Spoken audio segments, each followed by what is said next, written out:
di dalamnya lebih dicintai oleh Allah Subhanahu wa taala melebihi 10 hari pertama bulan Dzulhijjah.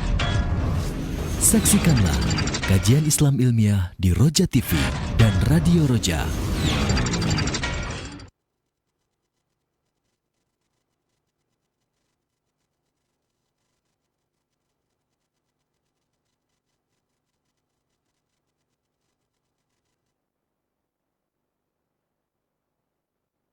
Assalamualaikum warahmatullahi wabarakatuh.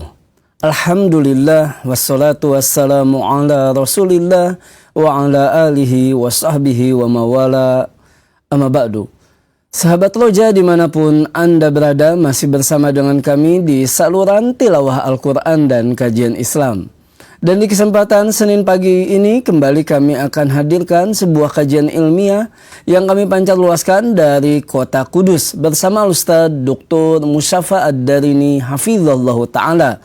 Dan kembali di kesempatan pagi hari ini kita akan mengkaji Sahih Fikih Sunnah. Saudaraku seiman dan seakidah, beberapa saat ke depan Anda dapat menyimak siaran ini dan Anda dapat berpartisipasi tentu saja dengan menyimaknya dan juga dengan bertanya jawab. Silahkan Anda dapat mengirimkan pertanyaan melalui pesan WhatsApp di nomor 021 823 6543. Dan kita akan segera simak nasihat dari Ustaz Dr. Musyafa Ad-Darini Hafizahullah Ta'ala.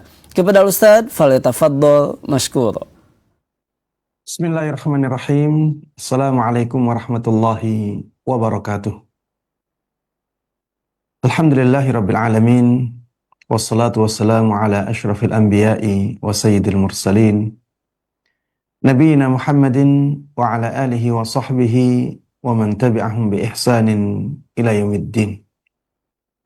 Allahumma inna nas'aluka bi asma'ikal husna wa sifatikal ula an tu'allimana ma yanfa'una wa an tanfa'ana bima 'allamtana wa an tazidana 'ilman wa 'amala wa an taj'ala hadzal 'amal khalisan liwajhikal karim wa an tusahhila lana umurana wa talabana fil ilmi wa an tusliha lana qulubana wa syu'unana kullaha wa alla takilana ila anfusina tarfata ain innaka waliyyu dzalika wal qadiru alaih.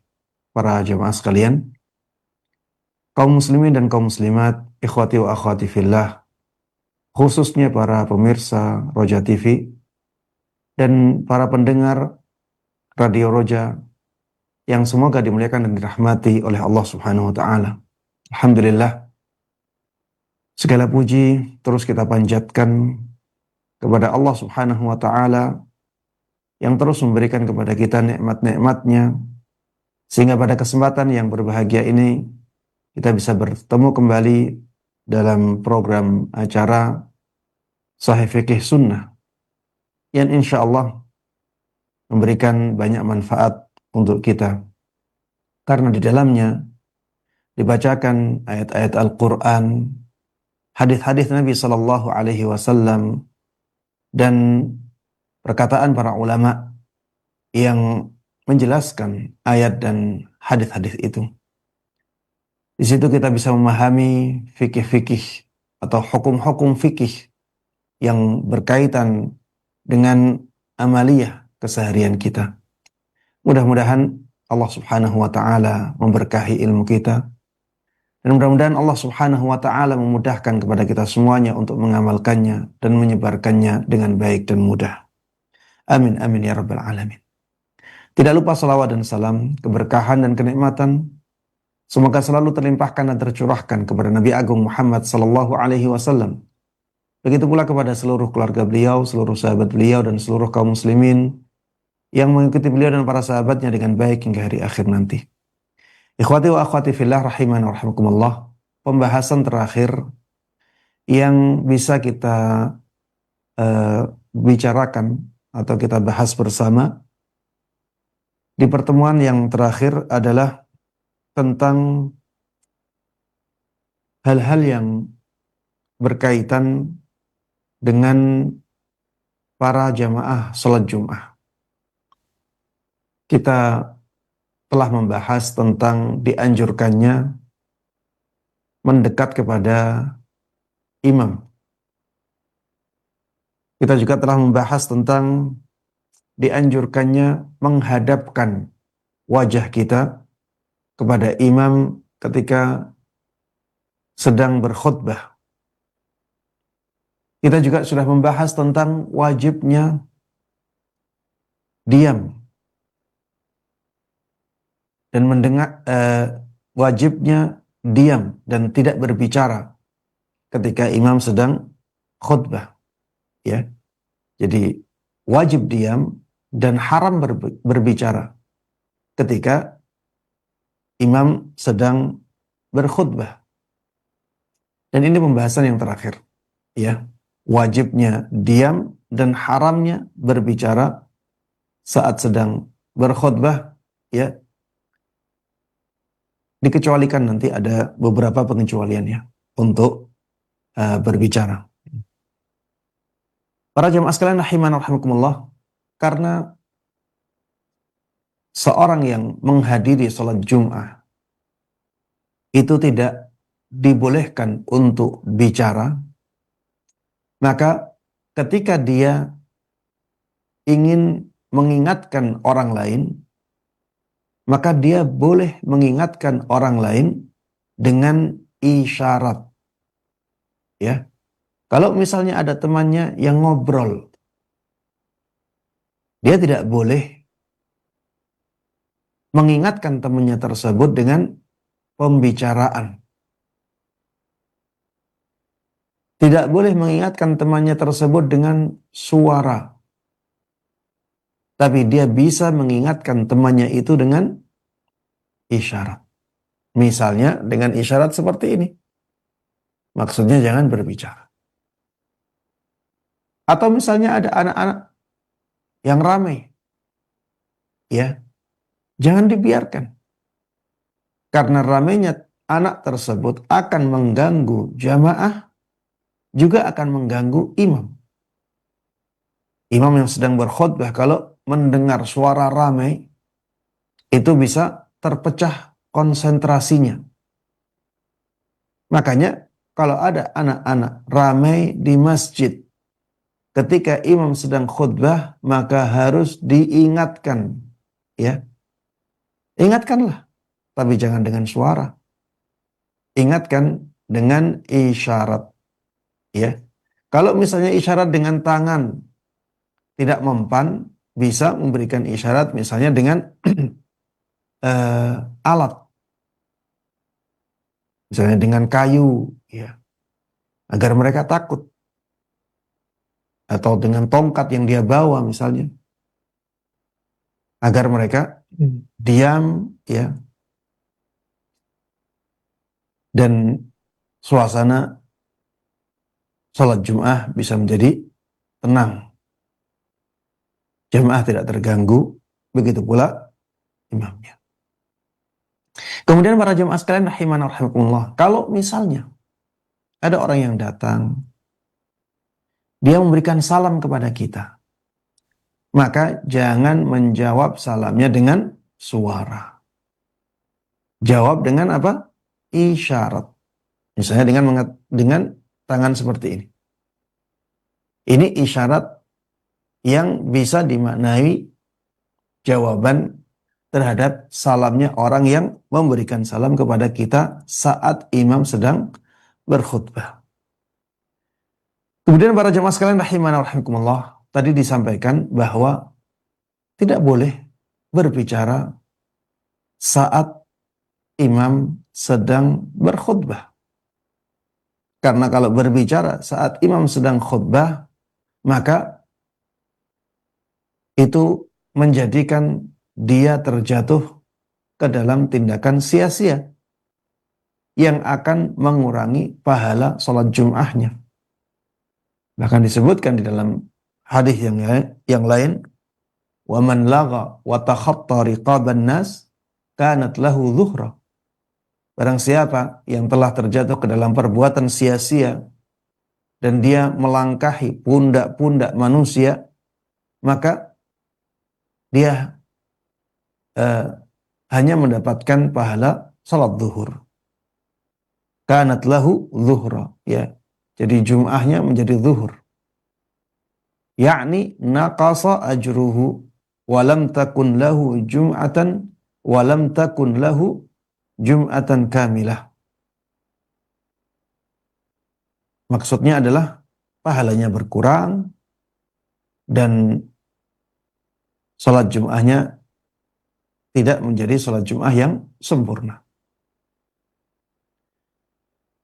Para jemaah sekalian rahimana wa rahimakumullah, meskipun hukum asalnya seperti ini, tapi ternyata ada dalil-dalil yang menunjukkan bahwa apabila dibutuhkan, ya, seorang makmum boleh berbicara kepada khatib.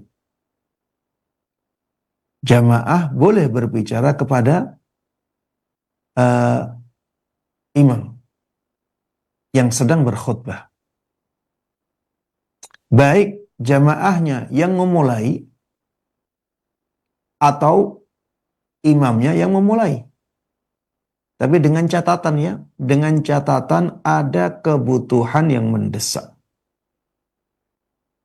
Ada kebutuhan yang mendesak. Kalau tidak ada kebutuhan yang mendesak, maka yang seperti ini tidak diperbolehkan. Baik, mana dalilnya? Dalilnya adalah hadis dari sahabat Anas ibn Malik radhiyallahu anhu. Beliau mengatakan, "Ata rajulun a'rabi min ahli al-badu ila Rasulillah sallallahu alaihi wasallam wa huwa yakhutub yaum al-jum'ah. Faqala, ya Rasulullah, halakatil masyiyah." Pernah ada seorang laki-laki Arab Badui datang kepada Rasulullah sallallahu alaihi wasallam saat beliau sedang berkhutbah di hari Jum'ah. Maka orang tersebut mengatakan kepada Rasulullah sallallahu alaihi wasallam, "Wahai Rasulullah, hewan-hewan ternak telah rusak. Banyak yang mati. Kenapa? Karena kekeringan." Sampai akhir hadis. Intinya di hadis tersebut Rasulullah Sallallahu Alaihi Wasallam diminta oleh orang Arab Badui ini untuk berdoa kepada Allah Subhanahu Wa Taala agar Allah menurunkan hujan. Maka Rasulullah Sallallahu Alaihi Wasallam mengiyakan permintaan itu, dan beliau tidak mengingkari perbuatan orang ini yang memulai pembicaraan dengan beliau. Tapi beliau langsung berdoa kepada Allah Subhanahu wa Ta'ala agar Allah Subhanahu wa Ta'ala menurunkan hujan. Dan tidak lama setelah itu hujan pun turun. Ketika Rasulullah Sallallahu Alaihi Wasallam tidak mengingkari perbuatan orang Arab Badui ini, yang dia mengajak bicara Rasulullah Sallallahu Alaihi Wasallam, ya, maka ini menunjukkan bahwa perbuatan ini bukanlah perbuatan yang dilarang. Tapi kita jelas melihat di sini adanya kebutuhan yang mendesak, yaitu keadaan yang memburuk. Hewan-hewan ternak sudah banyak yang rusak karena kekeringan. Makanya orang Arab Badui ini langsung meminta kepada Rasulullah Sallallahu Alaihi Wasallam saat beliau sedang berkhutbah. Rasulullah Sallallahu Alaihi Wasallam tidak mengingkari perbuatan orang ini dengan mengatakan, "Kamu jangan berbicara. Sekarang saya sedang berkhutbah." Rasulullah tidak mengatakan, "Kamu telah terjatuh ke dalam perbuatan sia-sia sehingga pahala salat Jum'ahmu berkurang." Rasulullah tidak mengatakan demikian. Maka ini menunjukkan apa yang dilakukan oleh sahabat ini tidak salah. Berarti apa yang dilakukan oleh sahabat ini benar, tidak masalah. Adapun dalil yang menunjukkan bolehnya berbicara saat imam sedang berkhutbah karena imam yang memulai, maka ada kisah salah seorang sahabat Nabi Shallallahu Alaihi Wasallam masuk ke Masjid Nabawi di hari Jum'ah saat Rasulullah Shallallahu Alaihi Wasallam sedang khutbah. Maka ketika sahabat ini duduk, Rasulullah Shallallahu Alaihi Wasallam bertanya kepada orang ini, radhiyallahu anhu, hal sallaita rak'atain? Apakah engkau sudah salat 2 rakaat? Maksudnya salat tahiyatul masjid. Maka orang ini menjawab, la, maksudnya belum. Maka Rasulullah Shallallahu Alaihi Wasallam mengatakan kepada sahabat beliau ini, farka' rak'atain, berdirilah kamu, salatlah 2 rakaat. Para jemaah sekalian rahimana rahimakumullah, di sini ada pembicaraan di tengah-tengah khutbah antara Rasulullah Shallallahu Alaihi Wasallam dengan salah seorang jamaahnya. Jamaah tersebut pun menjawab dengan suara pertanyaan Nabi Shallallahu Alaihi Wasallam. Maka ini menunjukkan bahwa yang seperti ini dibolehkan. Tapi ya harus digarisbawahi karena ada kebutuhan yang mendesak di situ. Ya, karena ada kebutuhan yang mendesak di situ. Para ulama rahimahumullah, ketika mereka menjelaskan hadis ini, mereka mengatakan hikmah dari pertanyaan Nabi Shallallahu Alaihi Wasallam dan perintah beliau untuk salat 2 rakaat di sini adalah untuk menampakkan sahabat ini, menampakkan keadaan sahabat ini. Sahabat ini sahabat yang terlihat kekurangan, ya. Agar para sahabat yang lain melihat keadaannya, maka Rasulullah Shallallahu Alaihi Wasallam memerintahkan sahabat ini untuk berdiri, untuk sholat 2 rakaat, agar para sahabat yang lain semuanya melihat bagaimana keadaan orang ini yang sangat kekurangan, sehingga itu mendorong mereka untuk memberikan kebaikan kepada sahabat ini.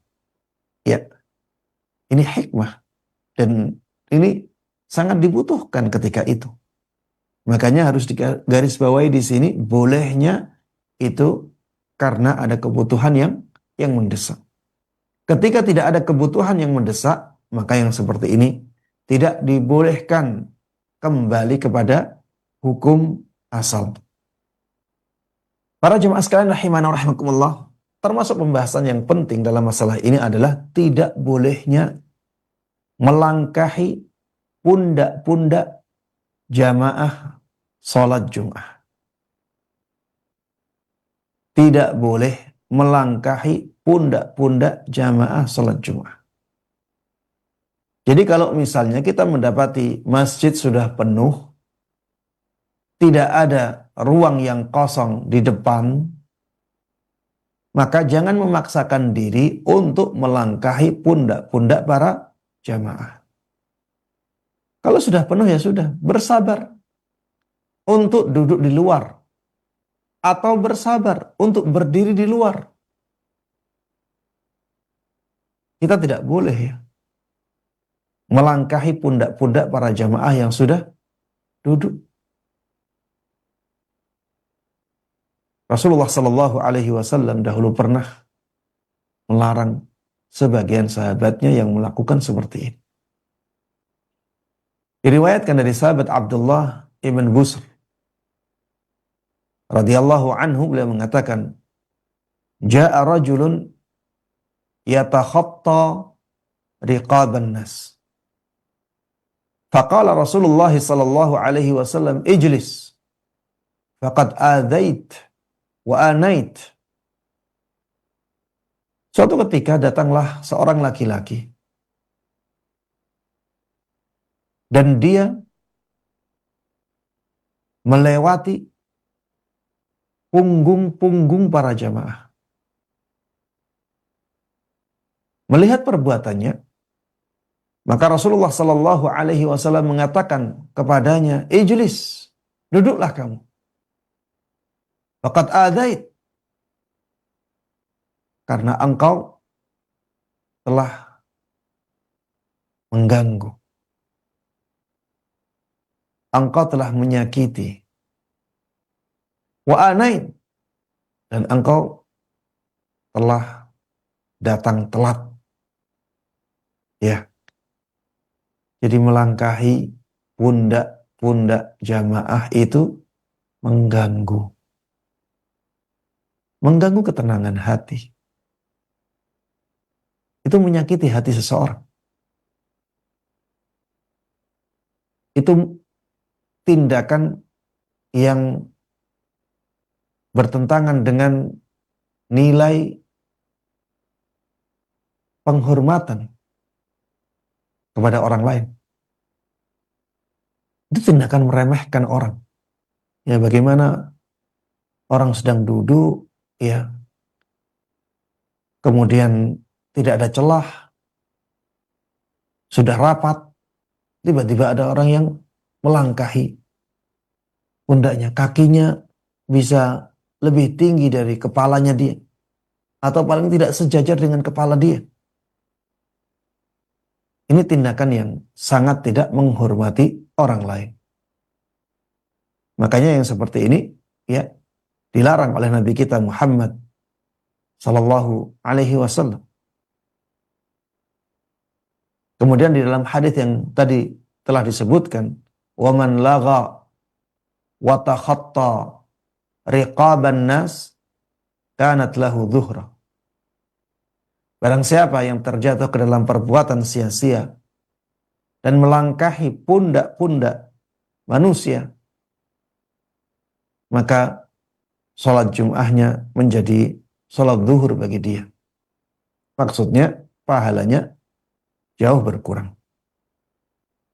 Para jamaah sekalian rahimana wa rahimakumullah, dikecualikan dari masalah ini apabila ada tempat yang kosong di depan atau di tengah masjid dan tidak diisi oleh jamaah-jamaah yang berada di belakangnya.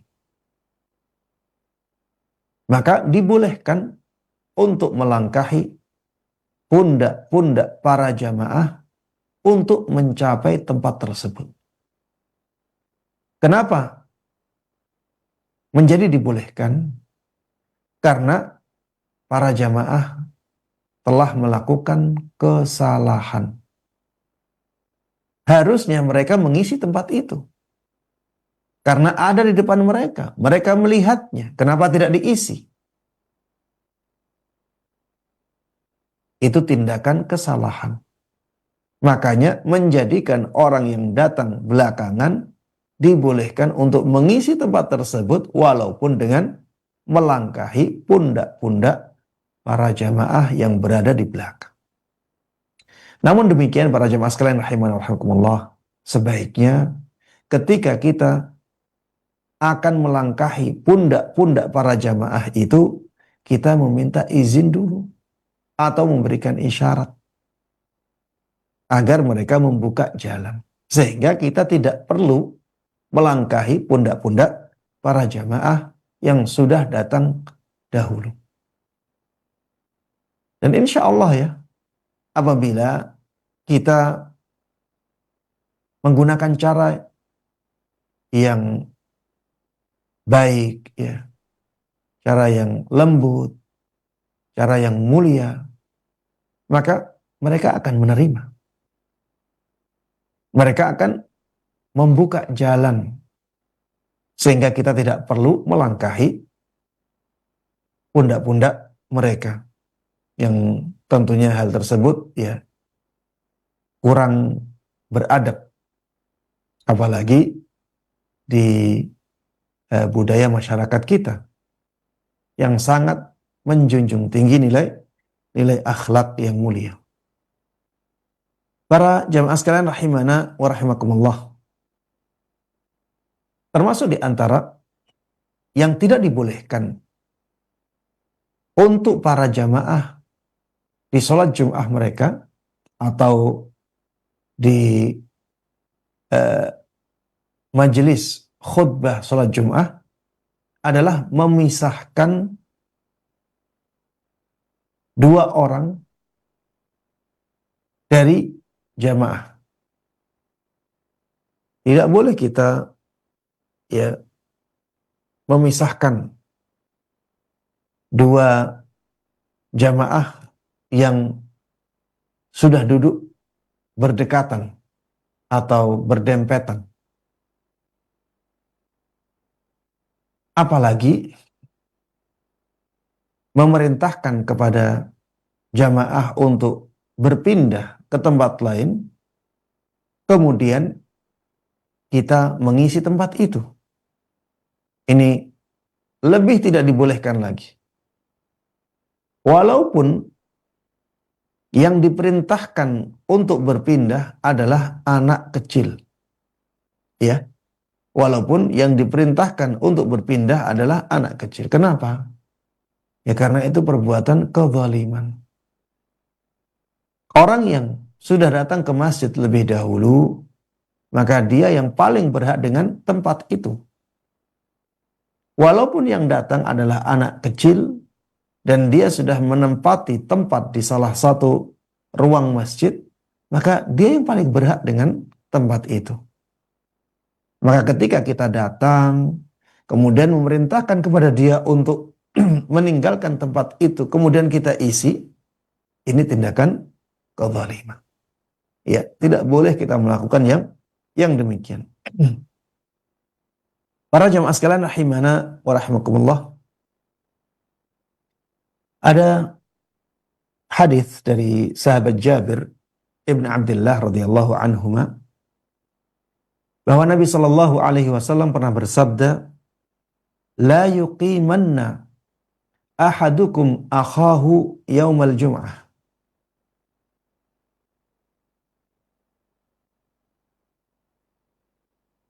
Thumma yukhalif ila maq'adihi fayaq'udu fihi.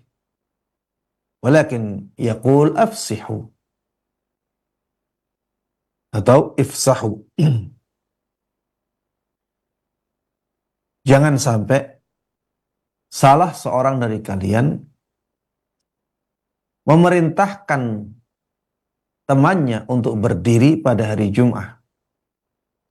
Kemudian setelah itu dia mengisi tempat itu untuk dia duduki. Akan tetapi hendaknya dia mengatakan kepada saudaranya itu, afsihu. Berikan atau lapangkan tempat ini. Ya. Berikan tempat yang lapang atau lapangkan tempat ini. Ya. Ini yang sebaiknya dilakukan.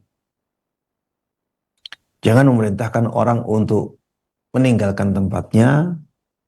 Tapi kalau misalnya ya mereka kurang rapat, ya, kita bisa mengatakan kepada mereka, berikan kelapangan untukku. Atau mohon merapat ke sana sedikit, mohon merapat ke sana sedikit. Sehingga ada ruang untuk kita duduk di tempat tersebut. Para jemaah sekalian rahimana wa rahimakumullah, harus dikasih catatan di sini bahwa bolehnya bersuara seperti ini atau berbicara seperti ini itu ketika imam belum memulai khutbahnya Karena kita ya harus menggunakan hadis yang lain juga, bahwa berkata-kata, berbicara ketika imam sedang khutbah itu tidak dibolehkan. Ya, dan ini bukan eh, sesuatu yang sangat mendesak ya bagi seseorang untuk berbicara, karena masih ada cara lain. Dia bisa memberikan isyarat. Dia bisa memberikan isyarat kepada saudaranya sehingga mereka bisa melapangkan tempatnya. Jadi tidak harus pakai suara, bisa pakai isyarat. Sehingga kalau imam sudah memulai khutbahnya, maka jangan mengatakan afsihu, jangan mengatakan mohon kelapangan tempatnya. Jangan mengatakan mohon merapat ke sana, merapat ke sini. Karena berbicara ketika imam sedang khutbah itu dilarang. Dan kita masih bisa menggunakan isyarat untuk hal-hal yang seperti ini. Sehingga dianggap tidak ada kebutuhan untuk berbicara di sini. Baik, yang berikutnya. Ini yang banyak terjadi di masjid-masjid saat sedang berkhutbah, ya, yaitu ngantuk. Subhanallah ya. Kalau di masjid-masjid kota itu mungkin ada yang ngantuk ya, tapi mungkin hanya 10%, ya 15% mungkin. Tapi kalau di masjid-masjid desa-desa banyak yang ngantuk ya. Saya pernah melihat ya dan memperhatikan jamaah yang ada di depan imam di shaf pertama, shaf kedua, shaf ketiga itu malah mayoritas ngantuk. Mungkin tidak di semua masjid seperti ini, tapi saya pernah melihat pemandangan yang seperti itu. Saya melihat ya kanan kiri banyak yang ngantuk, mayoritas ngantuk. Yang tidak ngantuk justru malah sedikit. Para jamaah sekalian rahimana rahimakumullah, khutbah Jum'ah itu sangat penting. Itu sepekan sekali. Itu kesempatan kita mendapatkan pesan-pesan kebaikan dari sang khatib. Maka jangan sampai kita malah meremehkan khutbah Jum'ah. Subhanallah. Allah subhanahu wa ta'ala mewajibkan kita untuk berkumpul di hari Jum'ah. Allah subhanahu wa ta'ala mewajibkan khatib untuk menyampaikan khutbahnya. Rasulullah sallallahu alaihi wasallam memberikan contoh ketika khutbah sebentar saja. Tujuannya apa? Agar kaum muslimin mendengarkan nasihat-nasihat singkat. Maka jangan sampai dalam waktu yang sebentar itu kita malah ngantuk. Sepekan sekali para jamaah sekalian rahimana rahimakumullah. Mungkin ada yang bertanya, Ustadz, orang-orang itu pada ngantuk karena memang khatibnya suaranya pelan, Ustadz. Dan khatibnya tidak menarik. Ditambah lagi, khatibnya hanya baca buku yang diulang-ulang terus. Ada buku tipis, kumpulan khutbah untuk setahun. Para jamaah sekalian rahimana rahimakumullah. Kalau memang kenyataannya seperti itu, maka khatibnya harus berbenah diri. DKM masjid juga harus mengoreksi khatibnya. Khatib harus berbenah diri. Jangan sampai dia meremehkan khutbah Jumat. Dia harus mengeraskan suaranya. Dia harus menjadikan khutbahnya menarik. Dia harusnya mempersiapkan isi khutbahnya sebaik mungkin. Karena khutbah Jumat itu hanya sebentar. 1/4 jam, 20 menit itu khutbah Jumat. Ya seperti kultum ya. Seperti kultum 2 kali.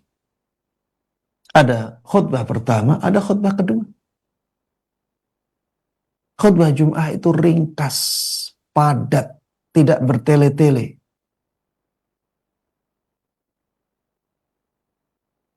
Para khutbah, para khatib Jumat, berbenahlah.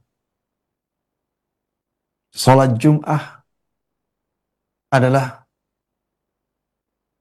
sesuatu yang diberikan oleh Allah Subhanahu wa ta'ala sebagai kesempatan menyebarkan kebaikan kepada kaum muslimin.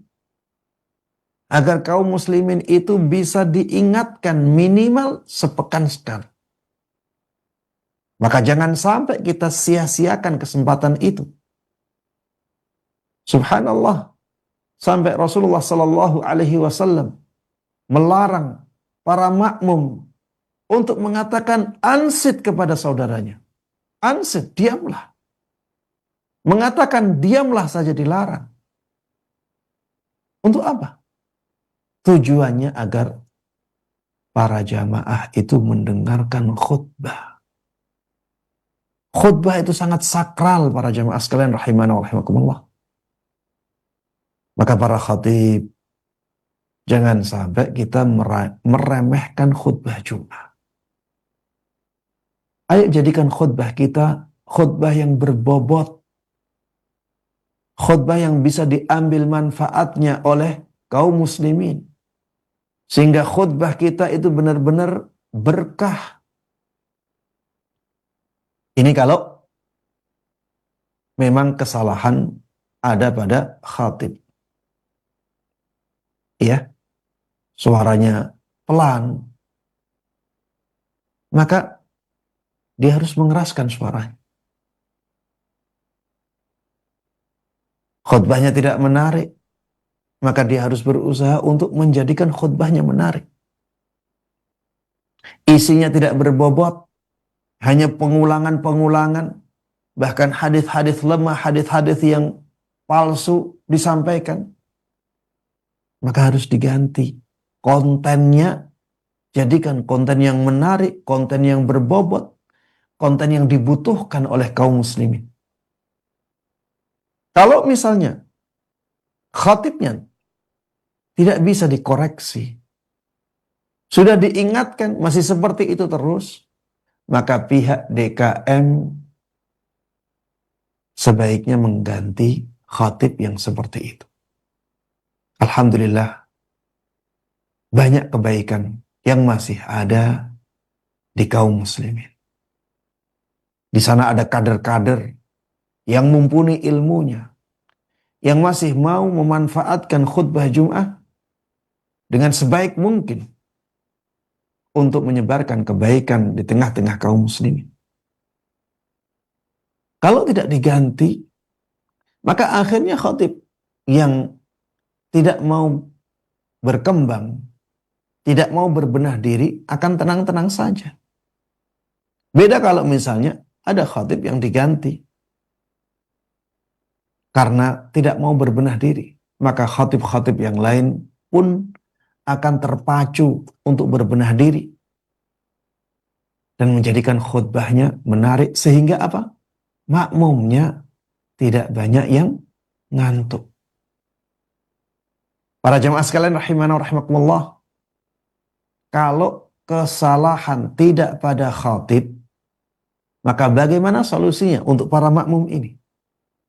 Solusinya disebutkan di dalam hadis Nabi Shallallahu Alaihi Wasallam, yaitu berpindah ke tempat lain. Subhanallah ya, sempurnanya agama Islam ya. Sempurnanya syariat Islam. Sampai yang sedetil ini ada hadisnya. Dari sahabat Ibnu Umar radhiyallahu anhuma, beliau mengatakan, sami'tu Rasulullah sallallahu alaihi wasallam yaqul. Aku pernah mendengar Rasulullah sallallahu alaihi wasallam bersabda, "Idza na'isa ahadukum fi majlisihi yaumal jum'ah, falyatahawwal min majlisihi dzalik ila ghairihi." Apabila salah seorang dari kalian ngantuk di tempat duduknya pada hari Jumat, apabila salah seorang dari kalian di hari Jumat ngantuk ketika sedang duduk mendengarkan khutbah, maka hendaklah dia pindah dari tempat itu ke tempat yang lain. Ini perintah dari siapa? Dari Nabi kita Muhammad sallallahu alaihi wasallam. Berarti ini minimal sunnah. Minimal sunnah. Ada pahala di sini. Falyatahawwal min majlisihi dzalik ila ghairihi. Maka hendaklah dia berpindah dari tempat duduknya tersebut ke tempat yang lainnya. Dan pindah ke tempat yang lainnya ini tidak lain tujuannya agar apa? Agar orang tersebut bisa menghilangkan rasa kantuknya. Agar orang tersebut bisa menghilangkan rasa kantuknya. Ya, dan ini menunjukkan bahwa rasa kantuk itu tidak baik ya dalam khutbah Jumat. Walaupun kita tidak mengatakan ngantuk itu haram ya. Kita tidak mengatakan seperti itu. Tapi ketika ada perintah dari Nabi kita Muhammad sallallahu alaihi wasallam bagi orang yang ngantuk di khutbah Jum'ah untuk berpindah ke tempat lain, maka ini menunjukkan bahwa rasa ngantuk ketika khutbah itu ya sesuatu yang tidak baik. Yang ketika seseorang merasakannya di khutbahnya di khutbah Jum'ah, maka dia harus berusaha untuk menghilangkannya.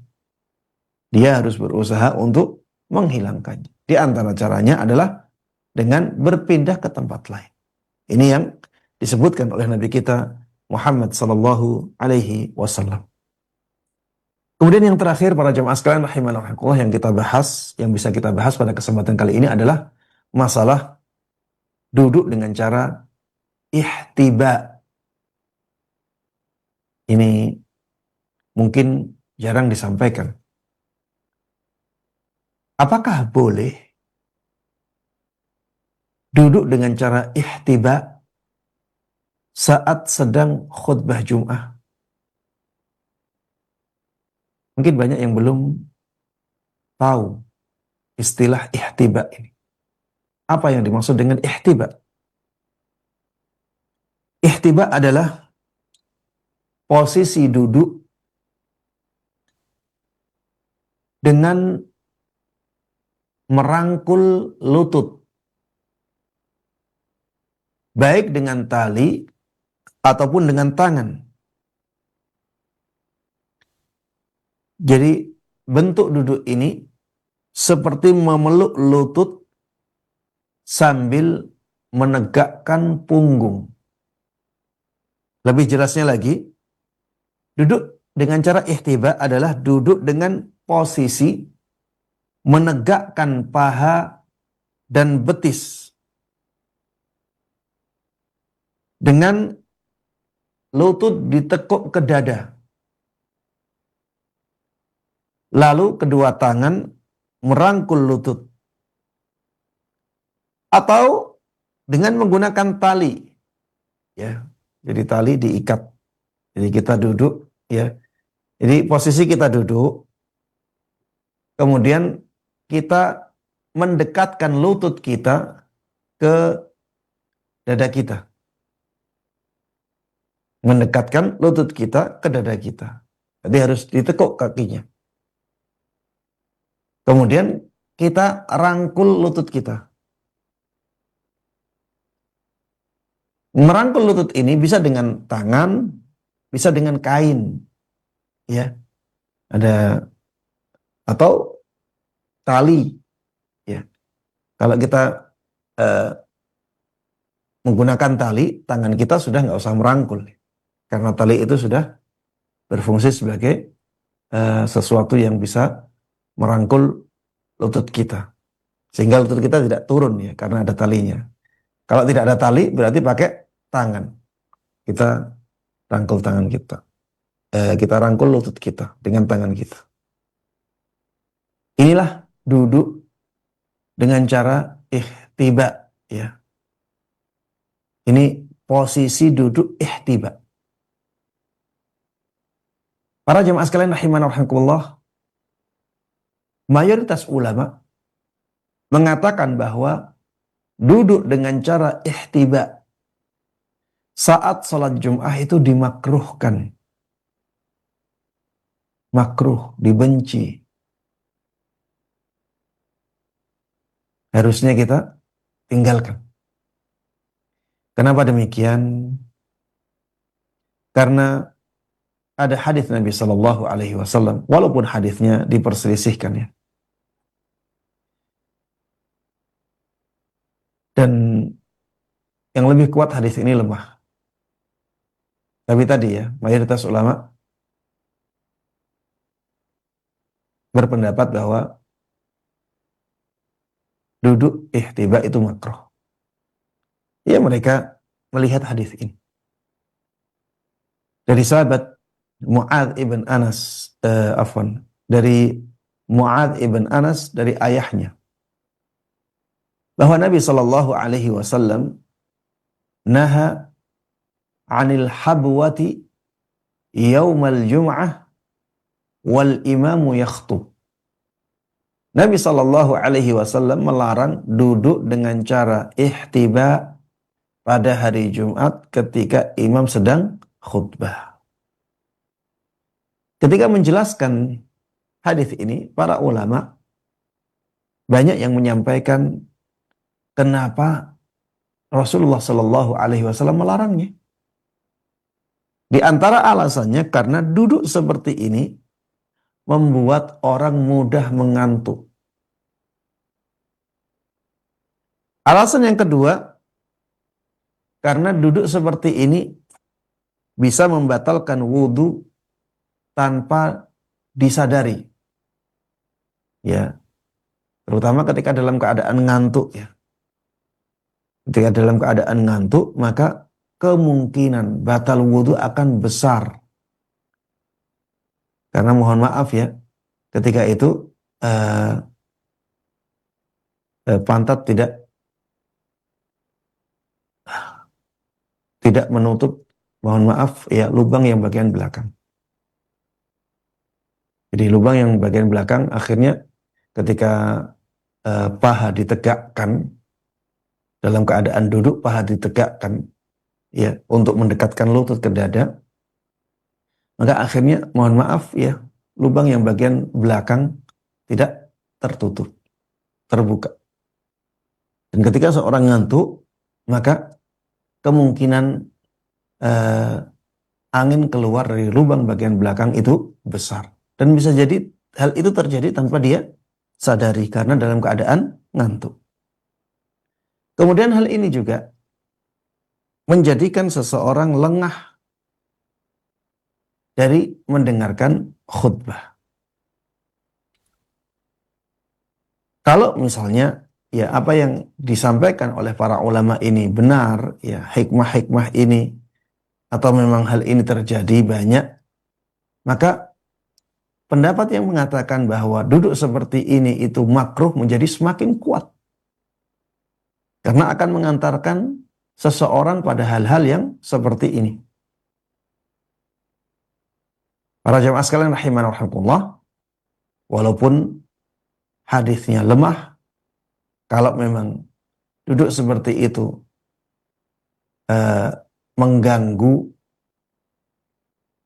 jamaah dari mendengarkan khutbah, maka tetap saja itu sesuatu yang tidak baik. Maka harusnya ditinggalkan. Ya, pilih duduk yang lain. Pilih cara duduk yang lain. Yang bisa menjadikan kita lebih fokus untuk mendengarkan khutbahnya imam. Para jemaah sekalian rahimanallah, ini yang bisa kita bahas bersama pada kesempatan kali ini. Mudah-mudahan bermanfaat dan Allah berkahi. Amin amin ya rabbal alamin. Wa sallallahu wa sallama wa baraka ala nabiyyina Muhammadin wa ala alihi wa sahbihi wa man tabi'ahum bi ihsanin ila yaumiddin. Walhamdulillahi rabbil alamin. Jazakallahu khairan kami sampaikan kepada Ustaz Dr. Musyafa Ad-Darini hafizallahu ta'ala yang telah membimbing kita di kajian edisi pagi ini langsung dari kota Kudus. Dan berikutnya kita akan angkat beberapa pertanyaan yang telah masuk melalui pesan WhatsApp. Yang pertama, kita akan angkat pertanyaan dari hamba Allah, tidak disebutkan di mana. Pertanyaannya, Ustaz, bagaimana dengan khotib ketika sedang menyampaikan khutbah tiba-tiba kebelet mau buang air, Ustaz? Apakah boleh khutbah berhenti sekitar 5 sampai 10 menit atau diganti dengan khotib yang lain? Tafadhol, Ustaz. Pertanyaan yang bagus ya, karena dengan pertanyaan ini pembahasan tentang masalah khatib menjadi lebih lengkap ya. Ya, ini pun tidak saya dapatkan di buku yang menjadi atau di kitab yang menjadi rujukan kita. Bagaimana kalau ada khatib kebelet sehingga dia harus ke belakang dahulu ya. Apa yang harus dilakukan oleh khatib dan oleh para makmumnya? Wallahu ta'ala alam. Para jemaah sekalian rahimana rahimakumullah, khutbah itu bisa dipisah atau bisa dipotong sebentar.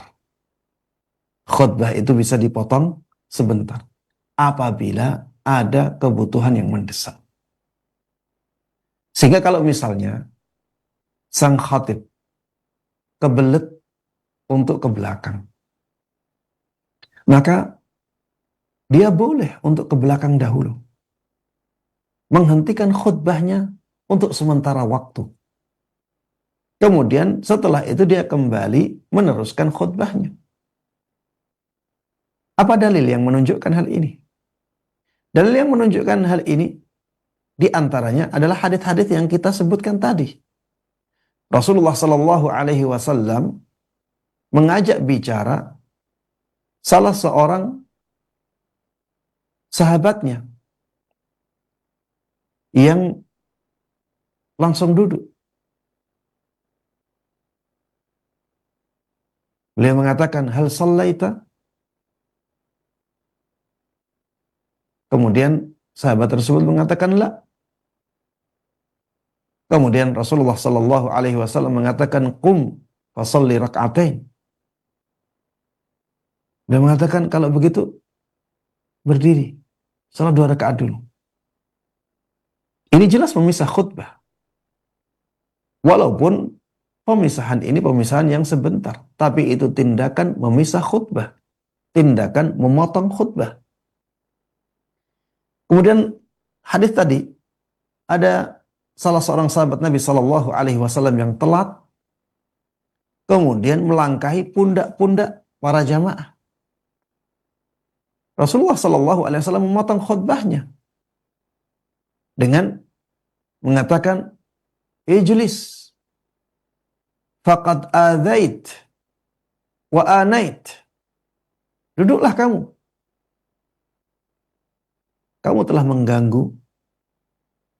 Kamu juga telah datang telat.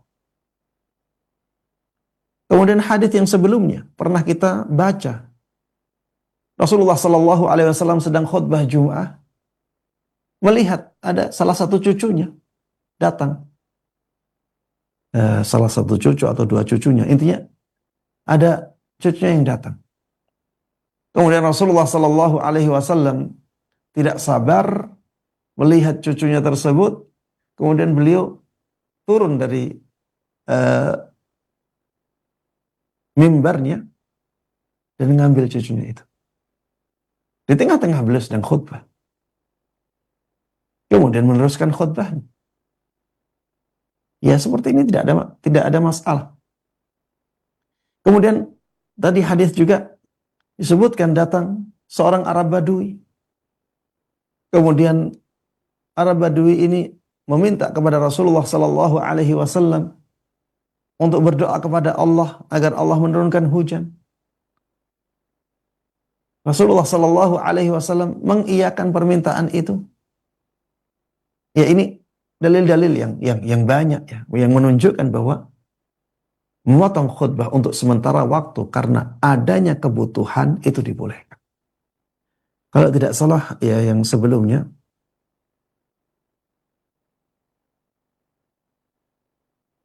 iya, kita pernah membahas ini. Hal-hal yang dibolehkan untuk dilakukan oleh imam. Di antaranya qat'ul khutbah lishtighalin ta'arrada lahu thumma ya'udu li khutbatihi. Memotong khutbah karena ada sesuatu yang mengganggu, sesuatu yang menyibukkan sehingga harus memotong khutbahnya. Kemudian setelah itu kembali ke khutbahnya. Ya ini juga di sini disebutkan beberapa hadis ya. Ada hadis tentang tangisan pohon kurma atau kayu pohon kurma yang asalnya dijadikan oleh Rasulullah Sallallahu Alaihi Wasallam sebagai mimbar beliau. Ya, beliau tenangkan kayu itu dulu di tengah-tengah khutbahnya. Kemudian hadis yang berikutnya ada orang datang ketika Rasulullah Sallallahu Alaihi Wasallam sedang khutbah. Kemudian orang tersebut bertanya. Kemudian Rasulullah Sallallahu Alaihi Wasallam memotong khutbahnya untuk menjawab pertanyaan orang tersebut. Kemudian setelah itu beliau meneruskan khutbahnya. Ya intinya, ketika ada kebutuhan yang mendesak seperti ini, maka tidak mengapa memotong khutbahnya untuk sementara waktu, kemudian setelah itu dia kembali lagi. Namun, untuk melakukan hal yang seperti ini harus dikomunikasikan dengan baik. Ya, jangan ketika kebelet langsung keluar. Ini nanti jamaahnya pada bingung ya. Komunikasikan dengan baik. Ya, misalnya dengan mengatakan mohon maaf para jamaah sekalian rahimana wa rahimakumullah, saya izin sebentar ke belakang karena saya ingin ke belakang sebentar. Nanti saya akan kembali untuk meneruskan khutbah ini. Ya komunikasikan dengan baik. Tidak harus dengan kata-kata yang seperti itu. Tapi silahkan memilih kata-kata yang baik yang menjadikan jamaah itu faham mereka harus menunggu. Sehingga jamaah tidak gaduh, ya. Dan kita pun bisa ke belakang, ya, untuk melaksanakan hajat kita. Iya, demikian. Wallahu ta'ala a'lam. Jazakallahu khairan Ustadz atas penjelasannya, dan berikutnya pertanyaan melalui line telepon kita akan angkat, kami persilahkan. Assalamualaikum warahmatullahi wabarakatuh. Waalaikumsalam warahmatullahi wabarakatuh. Dengan siapa di mana Bapak? Dengan Kadan dari Cianjur. Baik, silakan Pak Kadan. Assalamualaikum warahmatullahi wabarakatuh Pak Ustadz. Waalaikumsalam. Ini tentang masalah Ustadz tadi menjelaskan bahwa tidak boleh menyuruh orang untuk pindah tempat, lalu kita mengisi tempat tersebut. Bagaimana kalau misalkan yang di belakang itu anak kecil, di belakang imam itu anak kecil, apakah boleh kita memindahkan? Sedangkan sebaiknya yang di belakang imam itu kan bukan anak kecil, Ustaz. Apakah itu juga dilarang disuruh pindah walaupun anak kecil? Kemudian larangan tersebut atau hanya untuk berlaku sholat Jumat atau sholat fardu yang lainnya, Ustaz? Baik. Ya, syukur Ustaz, jazakumullah khair. Assalamualaikum warahmatullahi wabarakatuh. Waalaikumsalam warahmatullahi wabarakatuh. Tafadhol Ustaz. Bagus ya, bisa melengkapi penjelasan dan pembahasan kita dalam masalah ini. Bagaimana dengan keadaan anak-anak kecil yang biasanya duduk di belakang? Dan kalau mereka duduk di belakang itu akhirnya apa? Akhirnya akan membuat kegaduhan. Mereka kumpul di belakang, ya. Akhirnya banyak kegaduhan, membuat rame. Akhirnya para jamaah yang lain terganggu. Bagaimana apabila kita memerintahkan kepada mereka untuk pindah ke tempat lain, untuk berpencar, agar mereka tidak saling ngobrol, tidak bermain di antara mereka di dalam masjid ketika imam sedang khutbah. Apakah yang seperti ini dibolehkan? Jawabannya boleh. Kenapa kita bolehkan? Ya karena maslahat yang lebih besar. Dan karena keadaan mereka itu keadaan yang tidak benar. Mereka salah. Mereka berkumpul di tempat seperti itu salah. Kenapa salah? Ya karena mereka akan membuat kegaduhan, mereka akan ramai, akan mengganggu para jamaah. Maka boleh bagi orang lain untuk memerintahkan mereka berpencar. Sehingga mereka tidak ngobrol, tidak ramai, tidak gaduh. Tapi tentunya para jamaah sekalian rahimana wa rahimakumullah, kalau imam sedang khutbah, ya caranya bukan dengan mengeluarkan suara. Caranya dengan memberikan isyarat. Ya, dengan tangan. Datangi mereka. Kita datangi mereka, kita berikan isyarat dengan baik. Atau kita ambil mereka. Kita dudukkan di tempat-tempat yang terpisah-pisah. Sehingga mereka tidak membuat kegaduhan. Kemudian pertanyaan yang berikutnya juga bagus ya. Apakah itu khusus untuk sholat Jumat saja? Ya. Larangan ini apakah khusus untuk sholat Jumat saja? Jawabannya tidak. Di semua majelis. Di semua majelis tidak boleh kita memerintahkan orang untuk berdiri, kemudian kita tempati tempat tersebut. Ya ini tidak boleh. Ini tindakan kezaliman. Kecuali ya kalau misalnya keadaan-keadaan yang sangat khusus sekali. Apabila keadaan-keadaan sangat khusus sekali. Contohnya apa Ustaz? Misalnya ya ada syekh. Syekh datang dari jauh ya. Syekh ini sangat dimuliakan sekali. Atau pejabat-pejabat ya.